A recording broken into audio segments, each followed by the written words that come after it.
স্বাগত ডিবিসি সংবাদে। আপনাদের সাথে আছি আমি আফরিন আনোয়ার। এবারে জানাবো খবরের বিস্তারিত। তত্ত্বাবধায়ক সরকার ব্যবস্থা প্রশ্নে সংবিধানের পঞ্চদশ সংশোধনী নিয়ে করা দুটি রিটের ওপর উচ্চ আদালতের রায় আজ। বিচারপতি ফারা মাহবুব ও বিচারপতি দেবাশিস রায়চৌধুরীর হাইকোর্ট বেঞ্চে এই রায় হবে। দুটি রায়ের ওপর চূড়ান্ত শুনানির পর আজ রায়ের দিন ঠিক করা হয়। 2011 সালের 30 জুন জাতীয় সংসদে পঞ্চদশ সংশোধনী পাশ হয় এবং সে বছরের 3রা জুলাই তাতে অনুমোদন দেন রাষ্ট্রপতি। ওই সংশোধনীর মাধ্যমে তত্ত্বাবধায়ক সরকার ব্যবস্থা বাতিলের পাশাপাশি বঙ্গবন্ধু শেখ মুজিবুর রহমানকে জাতির পিতা হিসাবে সাংবিধানিক স্বীকৃতি দেওয়া হয়। এছাড়াও সংবিধানের প্রায় 40 এর বেশি অনুচ্ছেদে পরিবর্তন আনা হয় এই সংশোধনীর মধ্য দিয়ে। সংবিধানের পঞ্চদশ সংশোধনী নিয়ে দুটি রিটের রায় আজ ঘোষণা করবে হাইকোর্ট। এ নিয়ে বিস্তারিত জানাতে আদালত প্রাঙ্গণ থেকে আমাদের সঙ্গে সরাসরি যুক্ত হচ্ছেন সহকর্মী রাকিব হোসেন। রাকিব, কখন নাগাদ এই রায় হতে পারে, সেই সাথে আদালত প্রাঙ্গণ সহ সার্বিক অবস্থা কেমন, বিস্তারিত জানাবেন। যেমনটা বলছিলাম যে আসলে এই তত্ত্বাবধায়ক সরকার ব্যবস্থা বাতিল সহ বেশ কিছু বিষয়ে পঞ্চদশ সংশোধনীর যেই দুইটি রিটের উপর যেই রায়, সেই রায়টি হচ্ছে সকাল 10:30 নাগাদ হচ্ছে পড়া শুরু হবে, এমনটা কিন্তু এখন পর্যন্ত আসলে জানা গেছে। আপনাকে আরেকটা বিষয় একটু জানিয়ে রাখি যে বহুল আলোচিত তত্ত্বাবধায়ক ব্যবস্থা বাতিল সহ বেশ কয়েকটি বিষয়ে পঞ্চদশ সংশোধনীর 2011 সালে কিন্তু জাতীয় সংসদে পাশ হয়। সে বছরই কিন্তু এই সংক্রান্ত একটি গ্যাজেট প্রকাশ করা হয়। সংশোধনীতে শেখ মুজিবুর রহমানকে জাতির পিতা উল্লেখ করা হয়। একই সঙ্গে হচ্ছে জাতীয় সংসদে সংরক্ষিত নারী আসন হচ্ছে 45 থেকে 50 করা হয়। আরেকটি বিষয় যুক্ত করা হয়েছে সেখানে, যে হচ্ছে যে রাষ্ট্র ক্ষমতা দখল করে কেউ রাষ্ট্রদ্রোহ অপরাধ করলে তাকে হচ্ছে সর্বোচ্চ শাস্তির আওতায় যুক্ত করা হয়েছিল সে সময়। তো এই বিষয়গুলো নিয়ে কিন্তু হচ্ছে শেখ হাসিনা পতনের পর 5 আগস্ট শেখ হাসিনা পতনের পর কিন্তু একটি রিট করে সুশাসনের জন্য নাগরিকের সম্পাদক।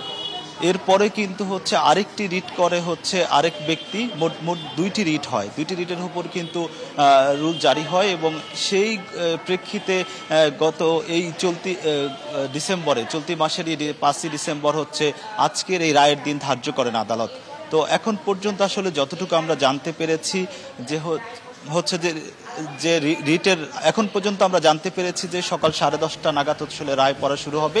তবে এবারে রায়টা কিন্তু হচ্ছে সম্পূর্ণ পূর্ণাঙ্গ রায় নয়, তো সংক্ষেপ রায় হচ্ছে অনুষ্ঠিত হবে, এতটুকু আসলে জানতে পেরেছি আমরা। রাকিব, আপনাকে ধন্যবাদ। জুলাই আগস্টের গণহত্যা এবং মানবতা বিরোধী অপরাধে জড়িত থাকার অভিযোগে আওয়ামী লীগের গ্রেপ্তার সাবেক মন্ত্রী, আমলা, বিচারপতি এবং রাজনীতিবিদ সহ 16 জনকে আন্তর্জাতিক অপরাধ ট্রাইব্যুনালে হাজির করা হবে আজ। এর আগে সাবেক প্রধানমন্ত্রী শেখ হাসিনা সহ আওয়ামী লীগের নেতাদের বিরুদ্ধে 1 মাসের মধ্যে তদন্ত শেষ করার নির্দেশ দিয়েছিল ট্রাইব্যুনাল। সাবেক মন্ত্রী আমির হোসেন আমু, আনিসুল হক, ফারুক খান, ডাক্তার দীপু মনি, রাশেদ খান মেনন, আব্দুর রাজ্জাক, হাসানুল হক ইনু, জুনাদ আহমেদ পলক, শাহজাহান খান, গোলাম দস্তগীর গাজী, কামাল আহমেদ মজুমদার, কামরুল ইসলাম, সালমান এফ রহমান, তৌফিক ইলাহি, অবসরপ্রাপ্ত বিচারপতি AHM শামসুদ্দিন চৌধুরী এবং সাবেক সচিব জাহাঙ্গীর আলম রয়েছেন অভিযুক্তের তালিকায়। এর আগে গত 17 নভেম্বর জুলাই আগস্টের গণহত্যা এবং মানবতা বিরোধী অপরাধে জড়িত থাকার অভিযোগে গ্রেপ্তার 16 জনের মধ্যে 13 জনকে বিচার করতে প্রথমবারের মতো আদালতে হাজির করা হয়েছিল। এ বিষয়ে আরো বিস্তারিত জানাতে আন্তর্জাতিক অপরাধ ট্রাইব্যুনাল থেকে সরাসরি যুক্ত হচ্ছেন সহকর্মী ইকবাল অনিক। কথা বলবো তার সাথে। অনেক অভিযুক্তদের ঠিক কখন নাগাদ তোলা হবে এবং সেই সাথে সার্বিক আরো কি তথ্য আছে আপনার কাছে? আফরিন, কিছুক্ষণ আগে কিন্তু গোলাম দস্তগীর গাজীকে জুলাই আগস্টের গণহত্যা ও মানবতা বিরোধী অপরাধের আন্তর্জাতিক ট্রাইব্যুনাল অপরাধের মামলায় কিন্তু তাকে কিছুক্ষণ আগে অপরাধ ট্রাইব্যুনালে নিয়ে আসা হয়েছে। আর বাকি রয়েছেন 15 জন আসামি, তাদেরকেও হয়তোবা কিছুক্ষণের মধ্যে আদালতে হাজির করা হবেন।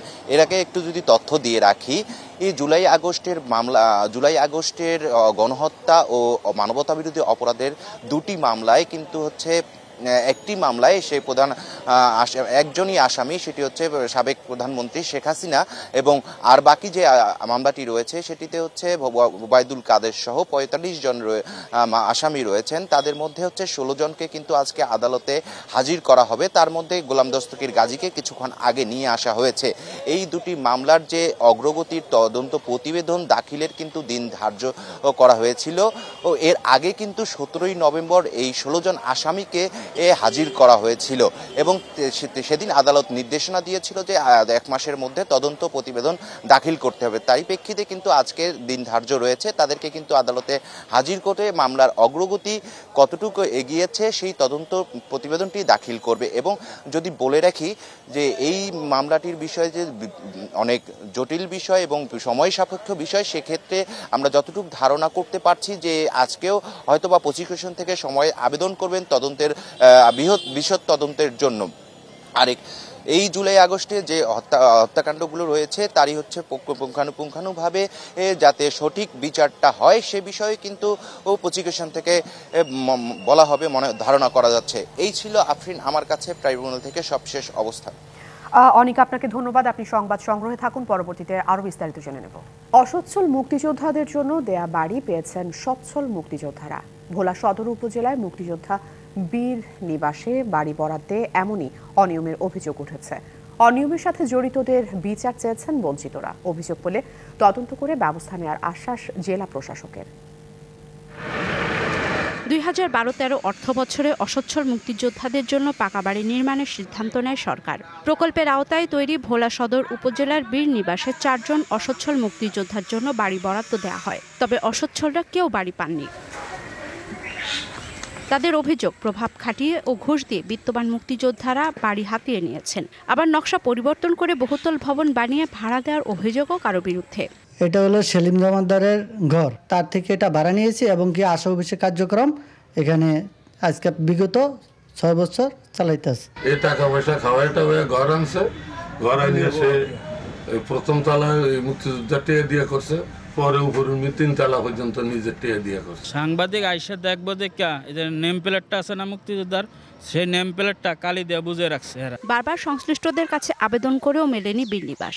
অভিযোগ অসচ্ছল মুক্তিযোদ্ধাদের। দেখেন, আমার স্বামী তো আসলে মুক্তিযোদ্ধা, বহুতবার ঘরের জন্য বহুতবার অভিযোগ দেওয়া হয়েছে, আমরা কোনো কিছুই পাইলাম না। যাদের অগাধ সম্পদ আছে, যাদের প্রচুর টাকা পয়সা আছে, তারাই বাড়ি বরাদ্দ পাইছে। বীর নিবাসের বাড়ি বরাদ্দে অনিয়ম পেলে ব্যবস্থা নেওয়ার আশ্বাস জেলা প্রশাসকের। অসচ্ছল মুক্তিযোদ্ধাদের জন্য ভোলা জেলায় গৃহ নির্মাণ যে কার্যক্রম সেটি চলমান আছে। এরকম অভিযোগ আমি এখনো পাইনি, আপনার কাছে প্রথম শুনলাম। যদি এরকম থাকে নিয়ম পরিপন্থী কোনো কার্যক্রম, সেটি আমরা তদন্ত করে দেখব।